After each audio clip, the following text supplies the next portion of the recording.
Welcome back to Our Issues Birmingham. We're going to shift gears on you with Will Lochamy and talk about the city of Birmingham and what's going on in the city. I think Will's a guy that has his hand on the pulse, or at least a finger or two on the pulse of the city. We've most recently been rated by Zaggett's magazine. Our rating service is one of the top, I think, 10 foodie cities. And any surprise? No. I mean, Birmingham, I feel like for a long time, even before this new kind of revolution, has been always known for fantastic food. So rightly so. Yeah. So we got that going for us. There you go. Yeah. We're a relatively inexpensive place to live and work in. Yeah. I mean, some places have in terms of housing. Yeah. One of the most, affordable, livable places. Exactly. Yeah.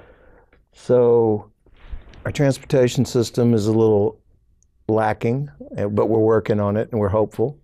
Yeah, I mean, I feel like it's a lot lacking, but but good news, it's only one of a few things that over on the big picture, Birmingham is really still kind of falling behind on. What do you think those are? Well, I think the two things are, as we've talked about so much, transportation, and not just for people here in town, but for when people travel to Birmingham for conventions, for leisure. Yeah, that would be bad. It's a huge thing. UAB, such an amazing school, we know that. College kids, when they go to school, wherever they go, when they leave their families, they expect to have some kind of public transportation. Well, and we don't here. We've had a guest who referred to Uber as the car of the millennial. Right. Because they don't have a car, therefore they don't need a car payment, or don't have a car payment, don't have car insurance. Yeah, totally. They're going to live in an urban setting so they can bicycle around or walk around, and when they need to go somewhere in a car, that's it, Uber. And I no longer, when I travel, not a bad idea. I no longer rent a car. I now know anywhere I travel outside of the state of Alabama, I can just use my Uber app. It saves me money, saves the worry of what if I do go to a business center and have a drink or two. I don't have to worry about that any longer.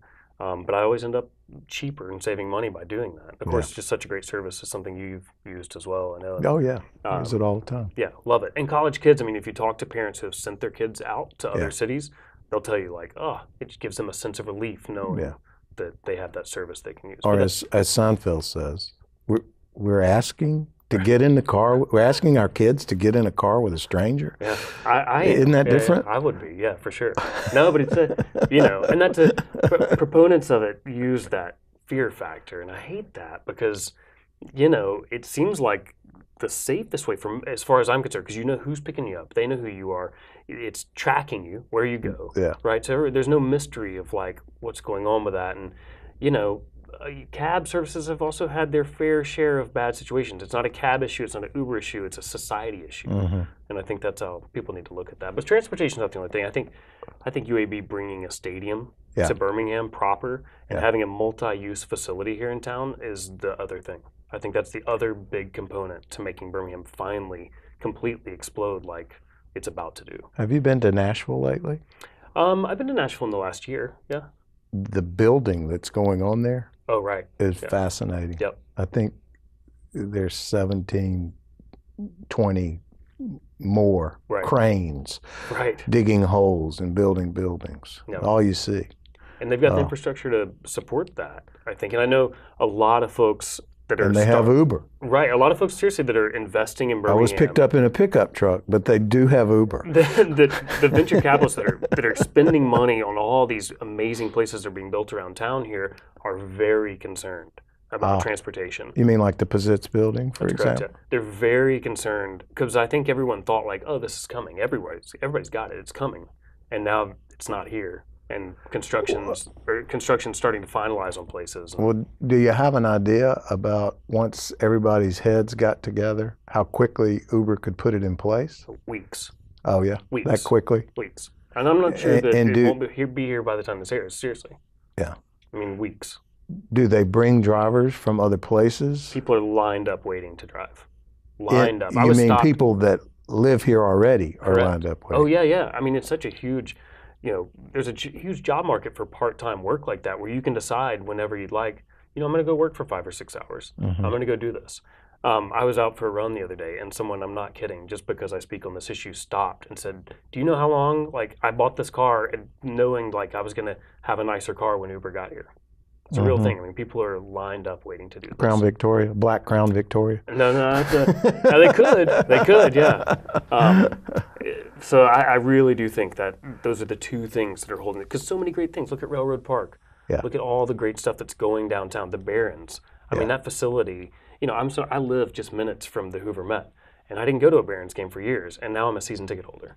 You still live near the Hoover Met? I do. I'm in Bluff Park, yeah. But I Wouldn't it be great if you had Uber to get to the game? That's the whole thing is I work and play downtown. I live in Bluff Park. I like having my yard there and my family up there, but I play and work downtown, and that's a tough thing to do without transportation. Yeah. So, well, Birmingham's so spread out. I mean, that's all we need. That's another problem of we've talked about on this show is our lack of a unified government.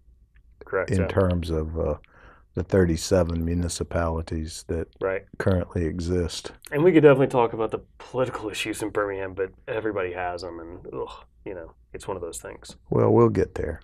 We'll get there. I'm hopeful. Yeah. I'm hopeful with people like you helping us out. Oh gosh, I just love Birmingham so much. That's my thing. Is I'm just a huge fan of Birmingham, and so I want what's best for Birmingham. You born here? Born and raised, yeah. Yeah. Born and raised here. I mean, it was the Double L barbecue, wasn't it? Right, yeah. I remember that. Lochamy's barbecue. I remember that back in the old days. That was my grandfather, and then my dad took it. Near the Fair Park Drive-In. That's it? Oh, gosh. That's taking us back now. I know, right? It makes me hungry. It makes you... And your dad was a good friend of mine. There you go. This is Our Issues Birmingham. Thanks for joining us today. Will Lochamy, you've been great. Thanks for having me. See you next week. Have a nice night.